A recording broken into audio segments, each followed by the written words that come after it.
இயக்கம் அப்படிங்கிற ஒரு திட்டத்தை செயல்படுத்திட்டு வர்றாங்க. நான் இந்த பள்ளிய எதேச்சா பார்வையிட வரும்போது இந்த மாணவ கண்மணிகள் எல்லாரும் இங்க இருக்க லைப்ரரியில இருந்து இந்த வாசிப்பு இயக்க புத்தகத்தை எடுத்து படிச்சிட்டு இருந்தாங்க. பார்க்கவே ரொம்ப சந்தோஷமா இருந்துச்சு. உங்களுக்கு இந்த புத்தகத்தை படிக்கும் போது எப்படி இருந்துச்சு? சந்தோஷமா இருந்துச்சு. எனக்கும் இந்த குழந்தைங்க நான் எதேச்சா வந்து இந்த வகுப்பறையை பார்க்கும்போது இந்த புத்தகத்தை படிச்சதை பார்த்தோன்னே ரொம்ப மகிழ்ச்சியா இருந்துச்சு. இவங்களோட சேர்ந்து இந்த குட்டி தேவதைகளுக்காக நம்ம தேவதை அப்படிங்கிற ஒரு புத்தகத்தை வாசிப்போமா? புத்தகத்தை போல விசுவாசமான நண்பர் யாருமே இல்லை. நம்ம இன்னைக்கு படிக்க போற புத்தகம் தேவதை. இதை எழுதியவர்கள் ரா அமலா அப்படிங்கிறவங்க. வாசிக்கலாமா? அம்மா அம்மா மேகலா உள்ளே ஓடி வந்தாள். அம்மா புத்தகம் வாசித்துக் கொண்டிருந்தார். அம்மா இங்க வாங்க, பாப்பாவை வந்து பாருங்க என்றாள் மேகலா. ஏன் என்னாச்சு? கேட்டுக்கொண்டே பாப்பாவிடம் வந்தாள். பாப்பா வாயை திறக்க சொல்லுங்கம்மா அன்னித்தாள் மேகலா. அம்மாவு வாயை திறக்க சொன்னார். கையால் வாயை குத்திக் கொண்டார். அம்மாவும் மேகலாவும் கிச்சு கிச்சு காட்டினர்.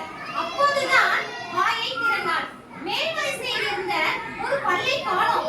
அட உன் பல்லு எங்கே? காக்கா தூக்கிட்டு போயிடுச்சா என அம்மா சிரித்தார். பாப்பா கையில் இருந்த பல்லை காட்டினாள். வெட்கப்பட்டு நெளிந்தாள்.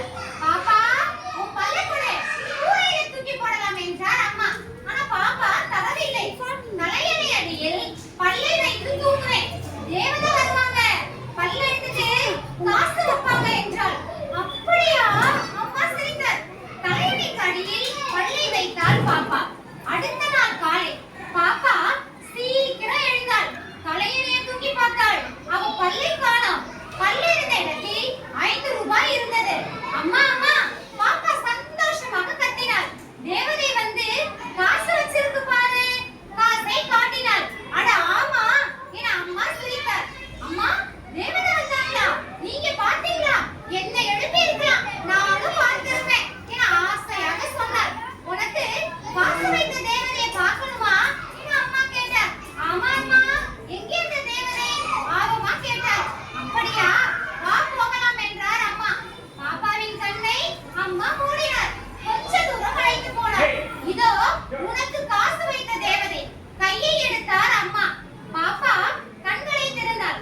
மேகலா அக்கா நின்று கொண்டிருந்தாள். ஐ அக்கா ஓடி போய் கட்டிக்கொண்டாள். என் தேவதையை பார்த்து விட்டேன். சந்தோஷமாக கத்தினாள். வாசிச்ச கதை